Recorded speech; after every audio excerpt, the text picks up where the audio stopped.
The courtroom in New York City was her final battlefield. Eliza Roberts had already lost everything: her husband, her home in the Hamptons, and her fortune. Now, they were about to snatch her daughter, little Sophia. As her husband's mistress, with a smug smile, testified from the stand, Eliza felt herself collapsing, her strength abandoning her. The mistress smiled, believing she had won. What she didn't know was that the judge, Justice Amelia Vance, had just received a file that would change everything. She didn't know the judge was about to look up and utter 3 words that would shake the room. "You are arrested." This is not just a divorce story. It is the tale of a lie so perfect it fooled everyone, except the one person who had nothing left to lose. The silence of courtroom 3B in the New York Supreme Court felt like a physical weight pressing down on Eliza Roberts. It was a sterile, suffocating silence, smelling faintly of old paper, floor wax, and the metallic tang of human anxiety. For 6 long months, this room had been her personal hell. Today was the end. Eliza sat rigidly at the defense table, though in this high-stakes divorce, she felt every inch the criminal they were painting her to be. Her knuckles were white, clutching the polished oak edge. She hadn't eaten in 36 hours, surviving on stale coffee and a primal fear that had hollowed her stomach. She was a ghost, haunting her own life. Her suit, a charcoal gray wool bespoke that once made her feel powerful, now hung loose on her depleted frame. Her blonde hair, which Jason used to say caught the light, was pulled back in a severe, functional bun that failed to hide the dark, bruised circles beneath her eyes. Across the aisle sat them, her soon-to-be ex-husband, Jason Roberts, and his partner. Jason was the picture of corporate success. His suit was a tailored, dark navy Tom Ford, projecting stability and control. He stared straight ahead, his profile like a Roman coin, handsome and utterly cold. He hadn't made eye contact with Eliza in 82 days. She had counted. Beside him, closer than his own lawyer, was Sabrina Wells. Sabrina was everything Eliza was not. She was vibrant, her dark hair a glossy cascade, her makeup flawless. She wore a deep crimson dress, professional enough for court, yet suggestive enough to stake her claim. She was the chief restructuring officer of Roberts Innovations, the company Eliza and Jason had built from their college apartment, and she was, of course, the mistress. But Sabrina wasn't merely a homewrecker. She was the architect of this entire nightmare. Eliza's lawyer, David Solar, leaned in, his voice a low, urgent whisper. He was young, ambitious, and clearly outmatched, but he was the only attorney who had believed her enough to take the case on contingency. "Eliza, Judge Vance is about to reconvene," he whispered. "His lawyer, Mr. Richard Pena, is going to present the final motion. He's going to bring up the psychological evaluation. Whatever happens, whatever he says, you cannot react. Do you understand? Don't look at them. Look at me or the judge." Eliza nodded, her throat too tight to speak. The psychological evaluation. The weapon they had forged to paint her as an unstable, paranoid, and incapacitated mother. The key to taking away her 8-year-old daughter. "All rise for the Honorable Judge Vance," the bailiff intoned, his voice booming in the cavernous room. Judge Amelia Vance entered, her black robe swirling behind her. She was a woman in her late 60s, with a reputation for zero tolerance for nonsense and a mind like a steel trap. She settled into her high-backed chair, her eyes scanning the room over her reading glasses. "Mr. Pena," she said, her voice slicing the tension, "you may proceed with your closing motion." Richard "Rick" Pena, Jason's lawyer, rose to his feet. He was a shark in a $5,000 suit, all teeth and polished confidence. "Thank you, Your Honor," he boomed. "We have endured 6 months of dramatics from the defendant. We have heard wild accusations of financial misconduct, embezzlement, and conspiracy, all without a single shred of evidence. What we have seen, however, is a clear and tragic pattern of emotional instability on the part of Ms. Roberts." He gestured toward Eliza, "a woman who, consumed by jealousy, has tried to burn down the very company that provided her a life of luxury. A woman who, by her own admission, has felt overwhelmed and unable to cope." David Soler leaped up. "Objection, Your Honor. Mr. Pena is misrepresenting my client's testimony.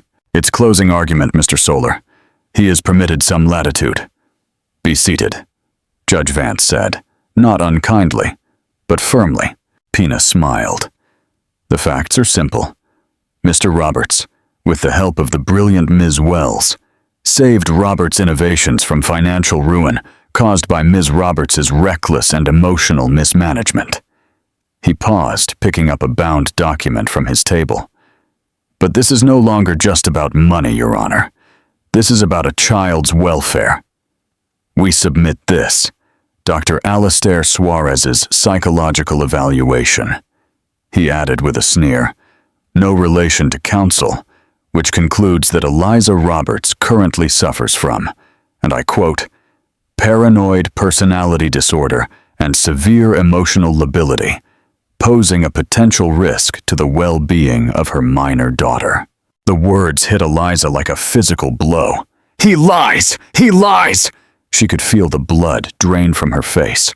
"Therefore," Pena concluded, his voice ringing with false sympathy, "we ask the court to grant Mr. Roberts's petition, award him full and exclusive custody of Sophia Roberts, and terminate Ms. Roberts's parental rights for the safety of the child."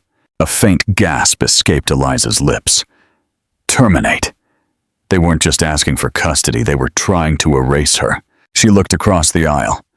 Jason was still staring at the judge. "But Sabrina..." Sabrina turned her head and looked directly at Eliza, and she smiled. It wasn't a triumphant smirk. It was a smile of pity, of condescension. It was the smile of a victor so sure of her win that she could afford to feel sorry for the loser. It was the smile that said, "You are nothing. You are finished." That smile broke something inside Eliza. The floor seemed to drop away. The room tilted. The fluorescent lights blurred into bright, painful streaks. The judge's face swam. "Eliza!" David Soler's voice sounded far away. "Don't!" Eliza tried to stand. "That is a lie!" But the air was too thick. Her lungs wouldn't inflate. A crushing, black static filled her ears. She saw David's panicked face as she pitched forward, her hand slipping from the table. Then, silence and darkness. Eliza Roberts had collapsed in court. It hadn't always been this way. 10 years ago, Roberts Innovations was just Eliza and Jason in a tiny apartment, coding until 3 a.m., fueled by cheap pizza and a shared dream. Eliza was the architect. Jason was the salesman. She designed the revolutionary logistics algorithm, the cutting-edge system that could predict supply chain disruptions with 98% accuracy. He was the charismatic visionary who sold it to the world. They were a perfect team. He was the thunder. She was the lightning. Their marriage was a partnership built on late-night brainstorming sessions and a deep, unshakable trust. When Sophia was born, it felt like the perfect final piece. Eliza had stepped back from full-time coding to raise Sophia, but she never stepped away from the company. She sat on the board. She was the chief strategist, the one Jason came to at midnight with his tie undone, whispering, "Okay, Eliza, I have a crazy idea. Run it by me." The gilded cage was built so slowly she didn't even notice the bars. It started about 18 months ago. Jason had just secured a massive Series C funding round, valuing the company at $2 billion. He was on the covers of magazines. He was the New York Oracle. "We need to professionalize Eliza," he told her over dinner at a restaurant so exclusive it had no sign. "We're playing in the big leagues. I need a chief operating officer, a real heavy hitter to optimize operations." He hired Sabrina Wells. She came with a glittering resume from a top-tier consultancy in London. She was brilliant, relentless, and spoke the language of optimization and synergy that had begun to replace the language of dreams in Jason's vocabulary. At first, Eliza was relieved. Sabrina handled the logistics, freeing Eliza to focus on Sophia and new innovations. But Sabrina's optimizations began to feel like isolations. First, Sabrina migrated the company's financial servers to a new, more secure platform. Eliza's board-level access credentials failed. "I'm so sorry, Eliza," Sabrina had said, her voice dripping professional courtesy. "It's new encryption. We'll get you a new login." "It guys are swamped." The new login never came. Then, board meetings were rescheduled.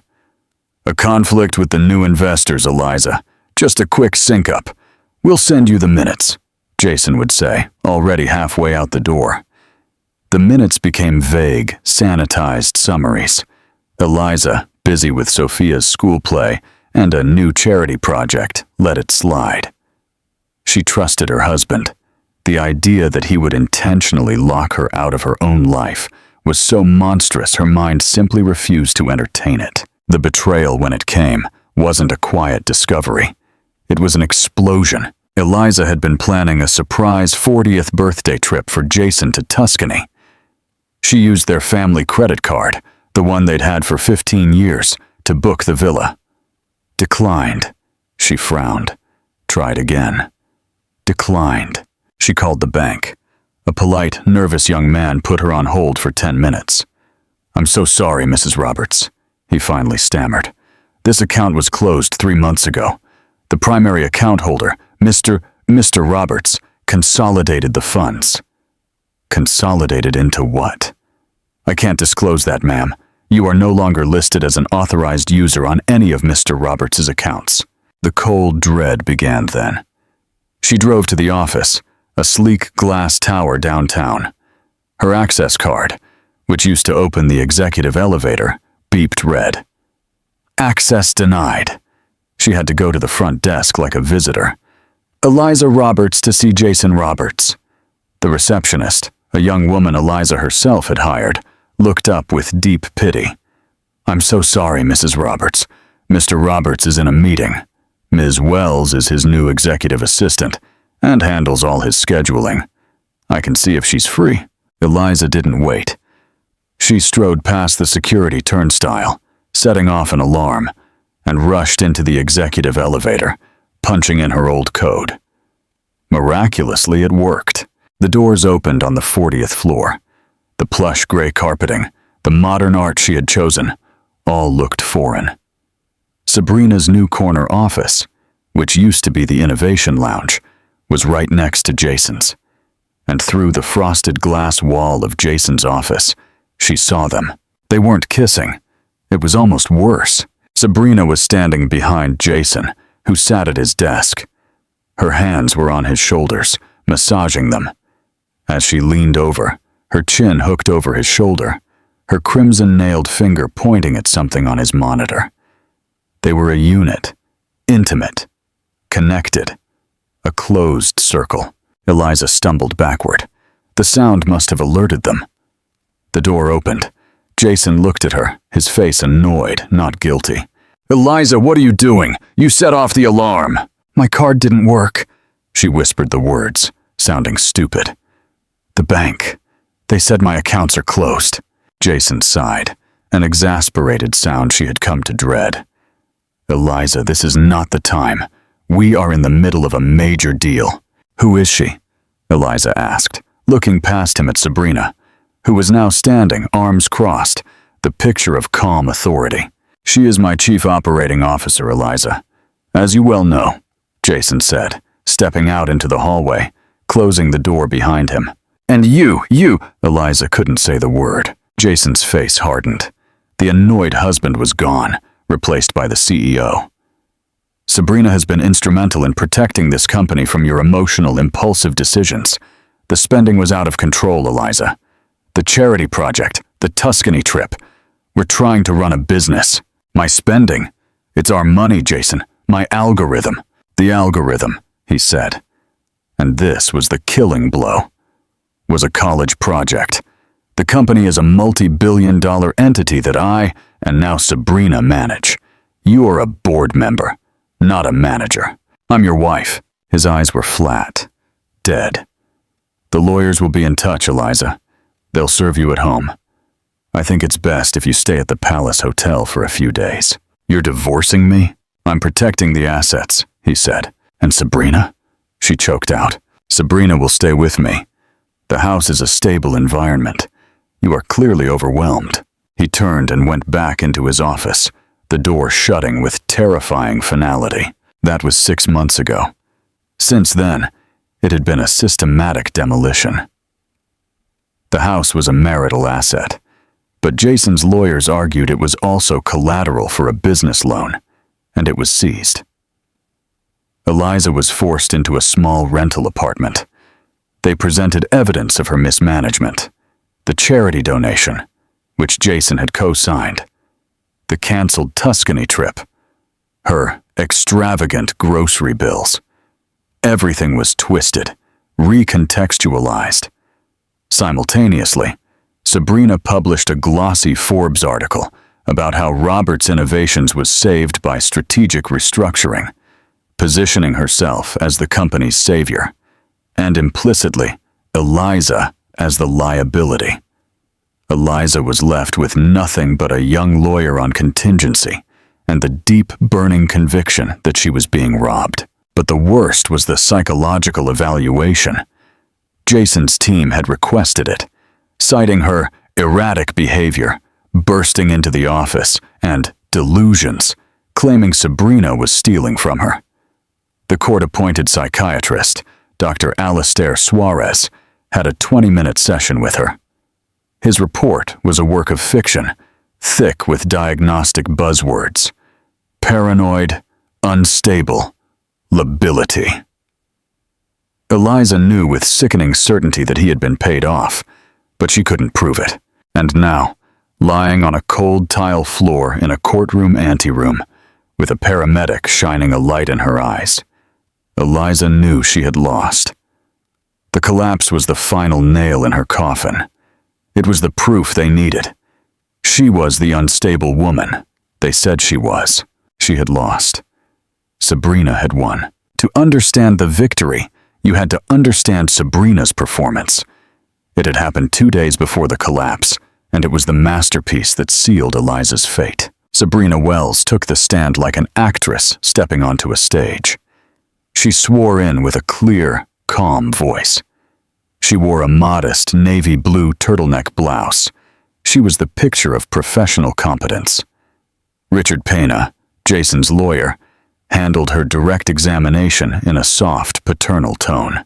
Ms. Wells, could you describe to the court the state of Roberts Innovations when you were hired as chief operating officer? Sabrina folded her hands in her lap.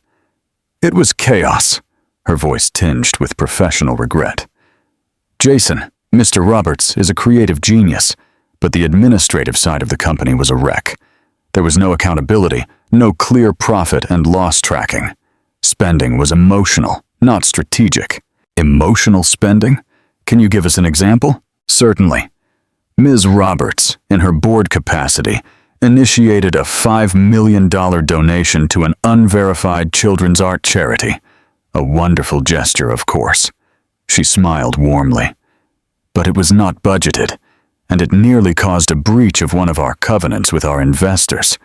It was impulsive. David Solar leaped up. Objection! My client has testified Mr. Roberts co-signed that donation. Ms. Wells is testifying to the financial context, Judge Vance countered.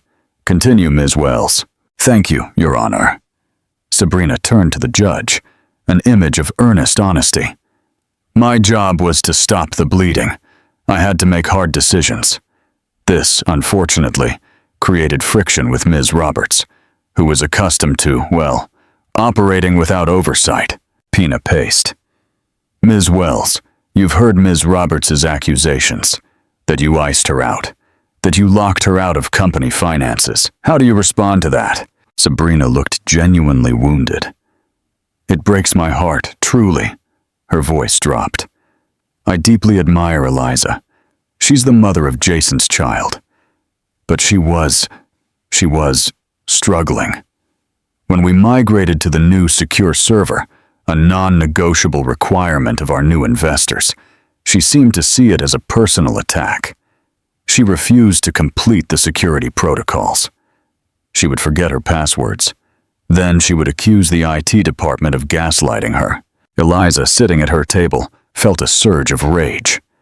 Lies! You never sent the protocols! And what about your personal relationship with Mr. Roberts? Pina asked, his tone shifting to that of a concerned friend. Sabrina flushed slightly. It was a perfect performance. Mr. Roberts and I developed a deep mutual respect. We were in the trenches together, trying to save this company. He was in a very difficult position. His marriage was, well, he felt very unsupported. He felt emotionally abandoned. Did your relationship turn romantic? Yes. Her voice was small. After he had formally separated from Ms. Roberts and moved out of the marital home. Not before. Another lie. A clean, simple, devastating lie. We fell in love, Sabrina said, daring to look at Jason with a soft, supportive gaze. I love him, and I love Sophia as my own. All I've ever wanted is to protect them both. First the company, and now the family. She had done it. In 20 minutes, she had rewritten the entire narrative. She wasn't a mistress. She was a savior. She wasn't a thief. She was a financial steward. Eliza wasn't a victim. She was a bitter, unstable ex-wife. It was David Solar's turn for cross-examination. He was good, but he was outmatched.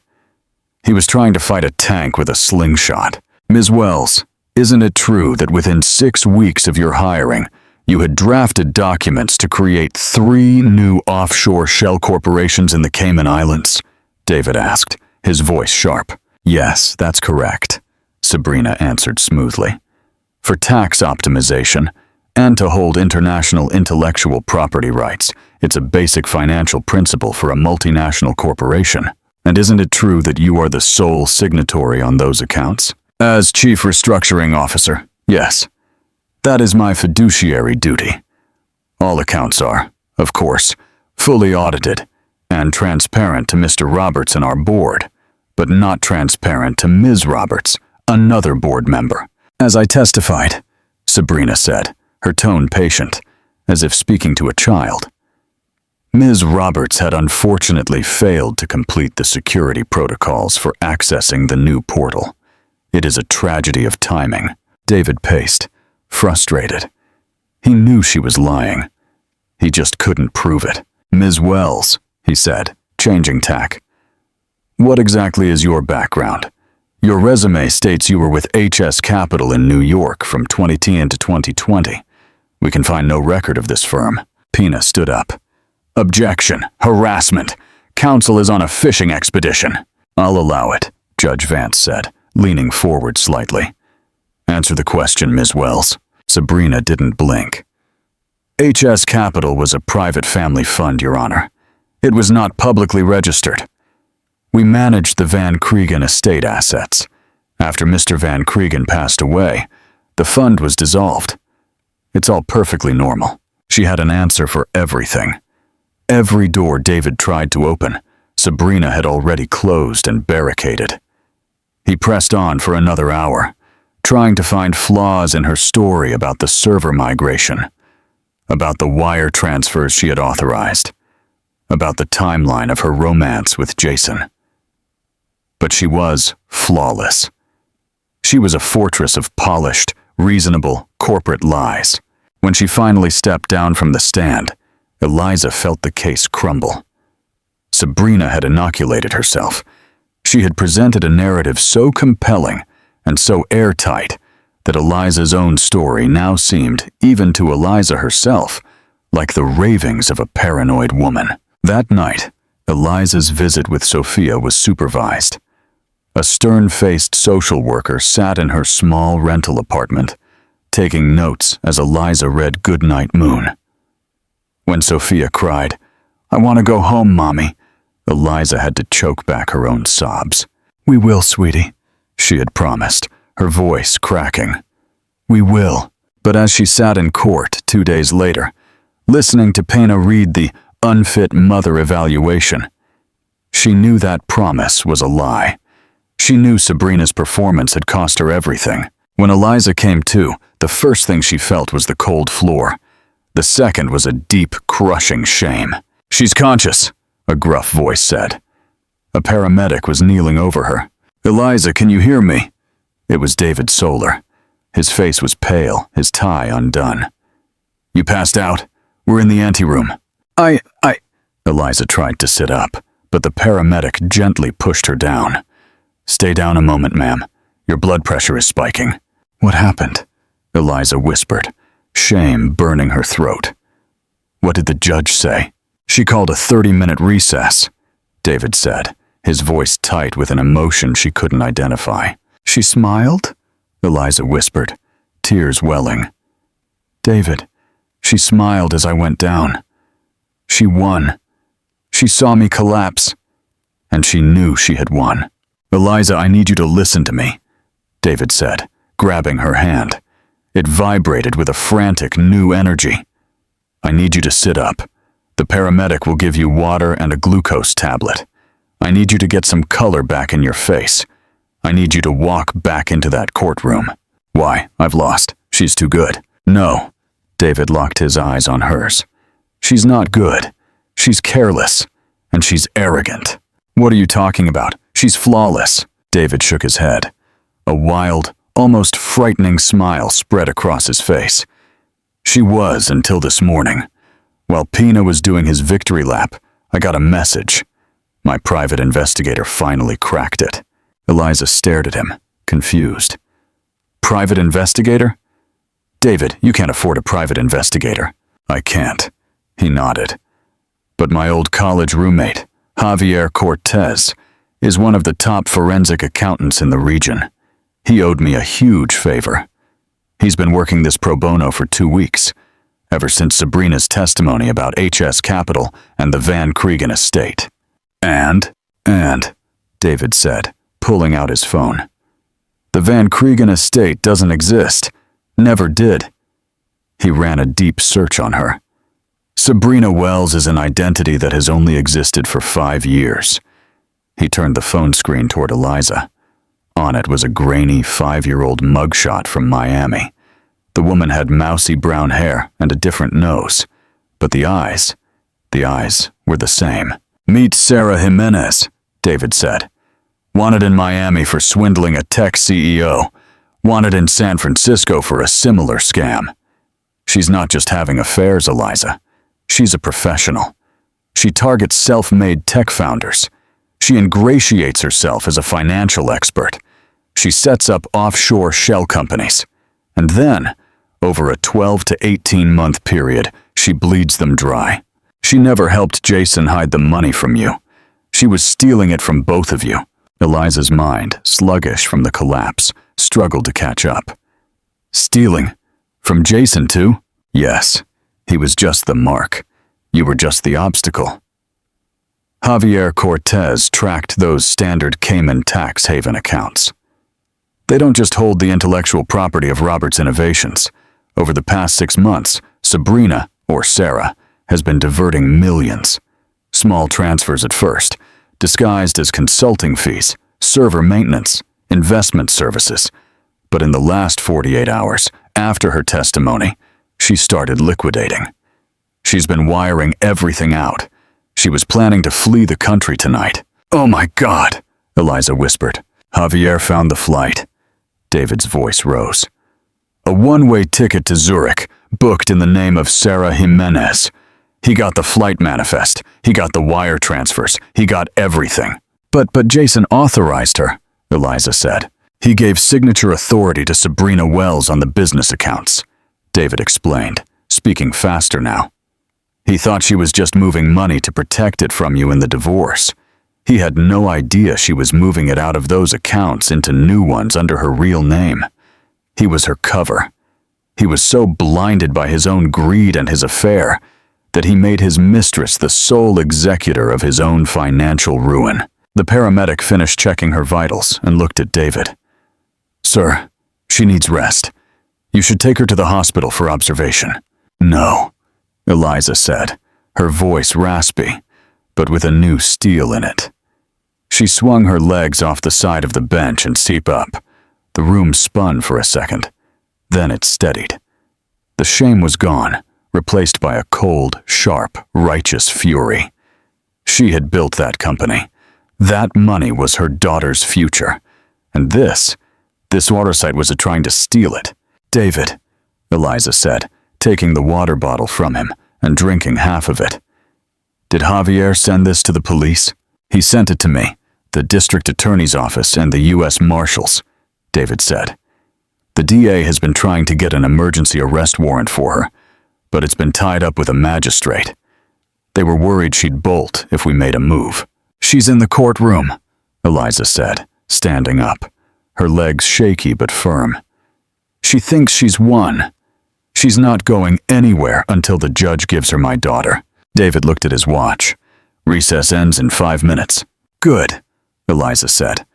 She splashed cold water on her face from the corner sink. She pulled the band out of her hair, letting it fall onto her shoulders. She looked at her reflection. The bruised eyes were still there, but the fear was gone. What's the plan, David?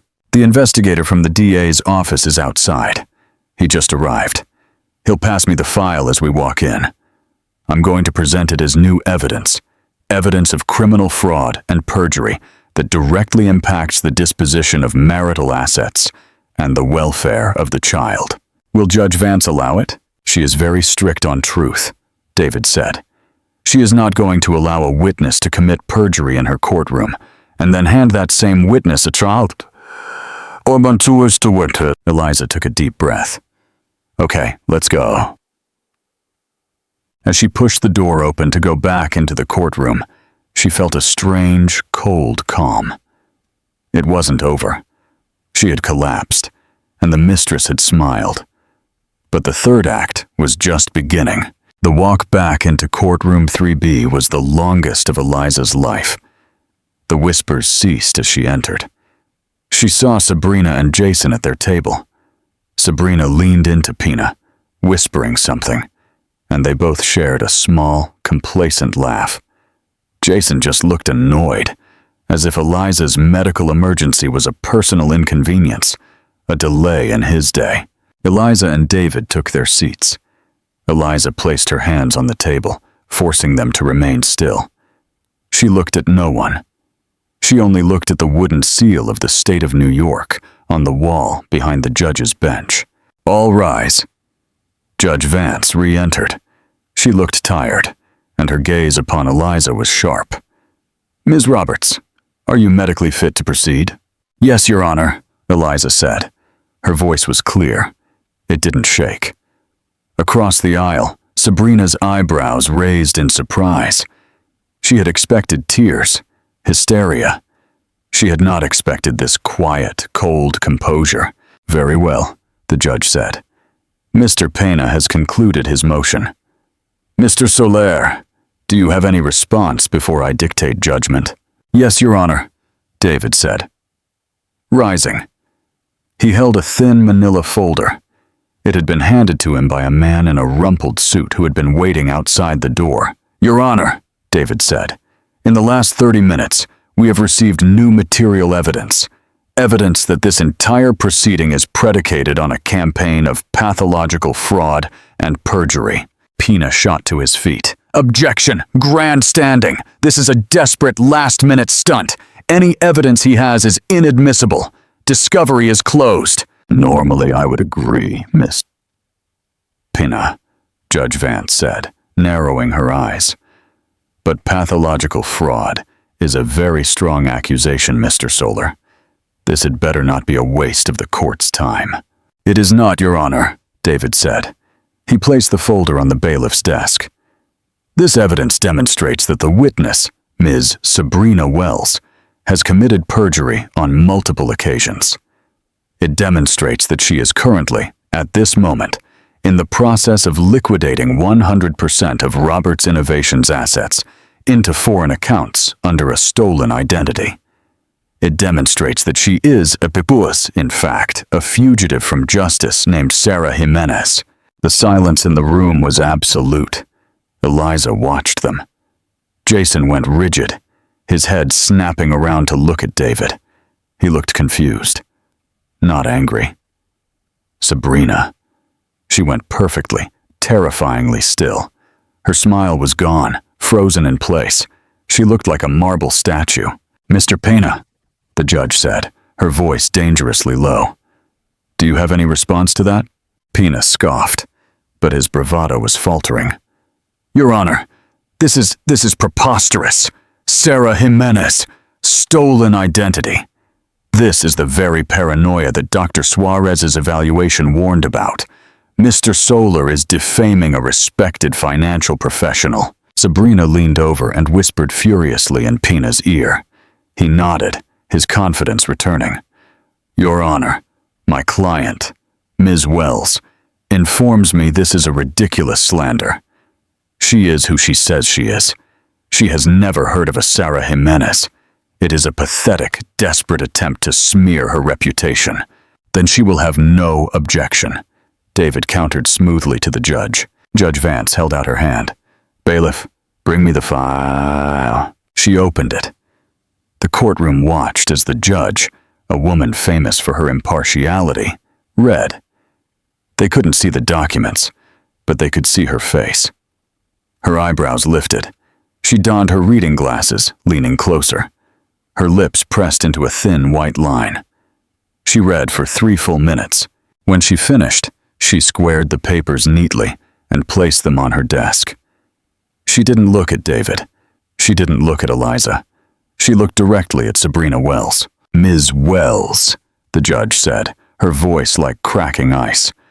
"A moment ago, you informed your counsel you have never heard the name Sarah Jimenez. Is that correct?" Sabrina stood. Her voice was strained, but she was still playing the role. "Yes, Your Honor. I have no idea who that is." "Then perhaps you can explain this." The judge held up one sheet of paper. It was the flight manifest. "This is a one-way ticket for Swiss Air Flight 88, departing JFK tonight at 9:15 p.m., destination Zurich. It was booked 3 days ago. The name on the ticket is Sarah Jimenez. The credit card used to book it, however, is an American Express issued to Sabrina Wells." The blood drained from Sabrina's face. She was no longer a statue. She was a cornered animal. I don't know," she stammered. "That is not possible. My card must have been stolen." "Stolen?" the judge repeated. "Then perhaps you can explain this." She held up another stack of papers. "These are wire transfer authorizations from the Roberts Innovations Cayman holding account. In the last 48 hours, they document the movement of, let me see, $94 million. $94 million transferred to a numbered Swiss account. An account that, according to the U.S. Marshals, who are also investigating you, Ms. Wells, is controlled by a Sarah Jimenez." Jason Roberts made a sound, a choked gasp. 94. He grabbed his own lawyer's arm. "Rick, what is she talking about? The Cayman account was only for IP. It only held 10 million. You told me it was only tax optimization," Pena stammered, looking at Sabrina. The blood drained from his own face as he realized his client had lied to him. She had made him an unwitting accessory to fraud. "Silence!" Judge Vance barked. Her gavel slammed down, the sound echoing like a gunshot. "Ms. Wells," the judge continued, her voice lethal. "These wire transfers required 2-step authentication, a password and a digital signature key. Based on Mr. Roberts's reaction, he clearly did not authorize them. But you did, as the sole signatory, using your digital key, which I am willing to bet is currently on your laptop, in that designer purse right next to you. Sabrina's eyes flickered to her purse. It was a fatal, telltale glance. I was protecting the assets, Sabrina tried, her voice rising to a high-pitched panic. From her, from Eliza. She was trying to seize them. I was moving them for safekeeping. Jason knew. He knew. Did you know, Mr. Roberts? The judge asked, her gaze cutting to him. Did you know your associate was transferring $94 million of your company's money into a Swiss bank account under a false name? Jason Roberts looked as if he'd been struck by lightning. He looked from the judge to Sabrina, his mind finally putting the pieces together. The love, the support, the us against the world narrative. It was all a lie. He wasn't her partner. He was her mark, her target. No, he whispered, shaking his head. No, she said, you idiot! Sabrina screamed, her mask of cool sophistication completely gone, replaced by the raw, ugly face of a common thief. You both deserved it! You with your ego, and her! She spat, pointing at Eliza. With her insignificance. I built that. I saved it. It was my money. That, Judge Vance said, is a confession, and it is perjury. She looked at the bailiff, then at the two plainclothes officers, who had quietly entered the back of the room. Eliza watched, her heart thumping against her ribs. She was barely breathing. Sabrina saw the officers. Her panic turned to animal terror. She grabbed her laptop bag and tried to bolt for the side door. Bailiff, stop her, the judge commanded. The bailiff, a large, burly man, moved with surprising speed, blocking her path. She tried to backtrack, but the two officers were already there. One of them, a woman, took Sabrina's arm in a firm, no-nonsense grip. Let go of me! Sabrina shrieked. You can't do this! I have rights! Judge Vance rose to her full height, radiating an authority that dwarfed everyone in the room. The courtroom was silent. Eliza looked at Sabrina, who was now immobilized, her crimson dress askew, her perfect hair a mess. Then the judge spoke the words. Sabrina Wells, also known as Sarah Jimenez, Judge Vance declared, her voice ringing with the cold, clear finality of absolute justice. You are arrested on suspicion of wire fraud, identity theft, and multiple counts of perjury in my courtroom. The click of the handcuffs was the loudest sound Eliza had ever heard. Sabrina didn't just get arrested. She erupted. The moment the cold steel touched her wrist, the fight drained out of her, replaced by a torrent of vitriolic rage. You'll regret this! She shrieked, twisting her head, her eyes finding Jason. Foolish, pathetic, and weak.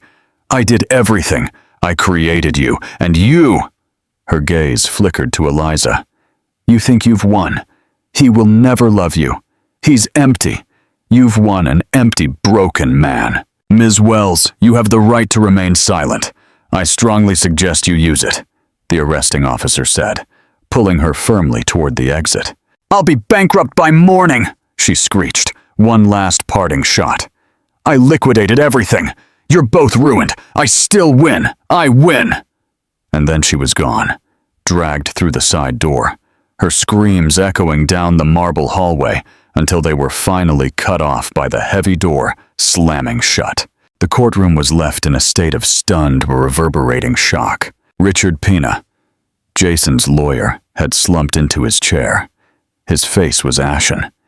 His career, built on representing the rich and powerful, was now linked to a high-profile, catastrophic fraud. He stared at his client, Jason, with a mixture of pity and utter disgust. Jason Roberts was completely shattered. He stared at the door where Sabrina had vanished. He wasn't just a man who had been swindled. He was a man who had just watched his entire self-image shatter. He had sacrificed his wife, his family, and his integrity for a woman who had been robbing him blind. He had been the New York Oracle, the visionary, the genius, and he had been taken for a fool by a common con artist. He put his head in his hands. His shoulders shook in silent sobs. Finally, Judge Vance sat down. She removed her glasses and rubbed the bridge of her nose, letting the silence hang. Eliza and David simply sat, waiting. After a long minute, Judge Vance put her glasses back on. Her gaze was soft now, and it settled on Eliza. "Ms. Roberts," her voice was gentle, "you have endured an ordeal that this court, that I, deeply regret. It appears you were the only person in this entire equation speaking the truth. The system failed to see it." Eliza only nodded, tears welling in her eyes, not from fear this time, but from a vast, aching relief. "Mr. Roberts," the judge said, her voice hardening again. Jason looked up, his face puffy and red. He looked 10 years older. "Sir," the judge said, "you are, in all likelihood, the victim of massive criminal fraud. But you are also the author of your own misfortune. Your breathtaking arrogance and greed led you to attempt to defraud your wife, your partner of 15 years, and the mother of your child. You conspired to strip her of her assets, her reputation, and her daughter. In doing so, you handed the keys to your entire kingdom to a predator. You are, in short, a fool, and a negligent one at that." Jason flinched at every word. "The district attorney's office," the judge continued, "will work with federal authorities to attempt to recover the assets that Ms. Wells, or Jimenez, has stolen. Given that they are in a numbered Swiss account, I would not be optimistic. Roberts Innovations, as you know it, is likely insolvent." "Then I," Jason whispered, "have nothing." "You have less than nothing, Mr. Roberts," Judge Vance said. "You have your name, which is now toxic, and you have the consequences of your actions." She looked at the file. "Given this revelation, all previous motions and testimony are voided. Dr. Alistair Suarez's psychological evaluation," she said, picking up the document with her fingertips as if it were contaminated, "will be referred to the State Medical Board for immediate review. I suspect his license will be revoked by the end of the month." She looked at Pena. "Mr. Pena, your conduct in this case has been, at best, willfully ignorant. You would be wise to secure your own counsel." Finally, she looked at Eliza and David. "Mr. Solar, you have done exemplary work. You are a credit to your profession." David, stunned, only said, "Thank you, Your Honor." "Now," the judge said, "we are still in a divorce proceeding, and there is the matter of a child. All assets of the Roberts marriage are hereby frozen, pending the outcome of the federal fraud investigation. What is recovered, if anything is recovered, will be placed in a trust, with Ms. Roberts as the sole administrator." She took a sharp breath. "Finally, regarding the custody of Sophia Roberts, Mr. Roberts, you have shown a catastrophic lack of judgment. You have willingly and knowingly engaged in an extramarital affair.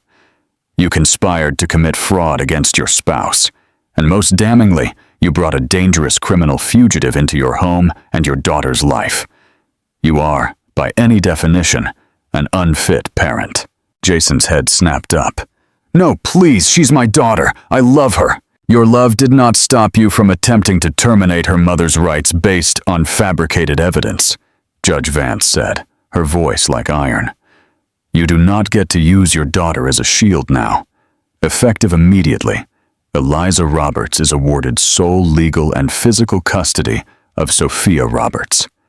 Mr. Roberts's visitation will be supervised for 2 hours, twice per month at a state facility, pending a further psychological evaluation, one that I will order." She raised her gavel. "This divorce is granted. All motions by the defendant are affirmed. All motions by the plaintiff are denied. This case is closed. We are adjourned." The gavel crashed down. It was over. Eliza didn't move for a full minute. She simply sat, listening to the sounds of the room emptying. She heard Richard Pena tell Jason, "We'll appeal," and she heard Jason's hollow, dead reply, "With what?" David Solar put his hand on her shoulder. Eliza, it's over. You won. Eliza turned to him, and the composure she had maintained for the last hour finally broke. She didn't sob. She simply let the tears run down her face. A silent, steady stream of 6 months of terror, pain, and exhaustion. You saved my life, David, she whispered. You saved my daughter's life. You saved yourself, David said, his own eyes moist. You never gave up. Now, let's get out of here. Someone is waiting for you. He helped her up. Her legs were still shaking, but this time it was from relief. They walked out of the courtroom, past the stunned groups of reporters who were already shouting into their phones about the arrest of the millionaire Mistress. They walked past Jason, who was sitting alone at his table, a billionaire on paper who couldn't afford a cup of coffee. He was a ghost haunting the ruins of the life he had set on fire. Eliza looked at him not with hatred, not even pity. She simply looked. And then, she kept walking. She didn't feel like a victor. She felt no joy. She felt quiet. She felt like a survivor who had just made it to shore after a shipwreck. David escorted her down the long marble hallway and through the massive front doors of the courthouse. The New York sun was bright, and it made her flinch. And then she saw her, standing at the foot of the steps. Next to David's beat-up sedan was her daughter.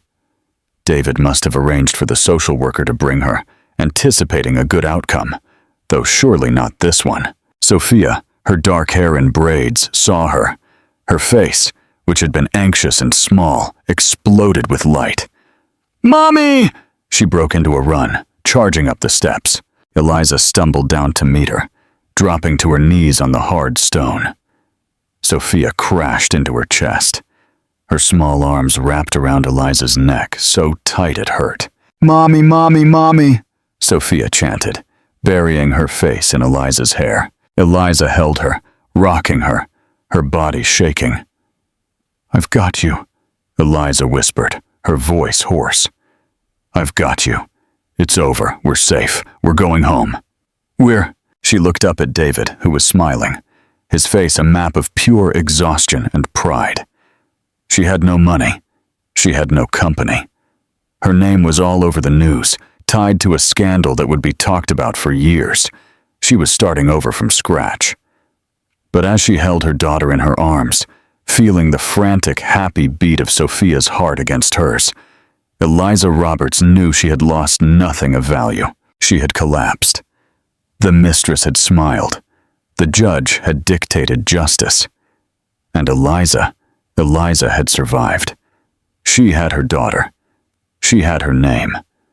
And for the first time in a long time, she was free. The gavel falls, but the story doesn't end there. Eliza and Sophia had to rebuild their lives from nothing, armed only with their resilience and the truth. Jason Roberts faced years of lawsuits, and Sabrina Wells, or Sarah Jimenez, was sentenced to 20 years in a federal prison for fraud and identity theft. This story is a brutal reminder that the most dangerous lies are the ones we tell ourselves, and that arrogance is always a prelude to the fall. It proves that even when you are on the brink of collapse, even when you faint under the weight of injustice, there is always hope. Sometimes, the person who appears to have all the power is merely the one with the most to lose. If Eliza's fight for justice moved you, hit like right now. Question for the audience. What part of Judge Vance's ruling was the most satisfying to you? Let us know your thoughts in the comments. And if you want more real-life stories of drama, betrayal, and final vindication, make sure to share this video and subscribe to our channel.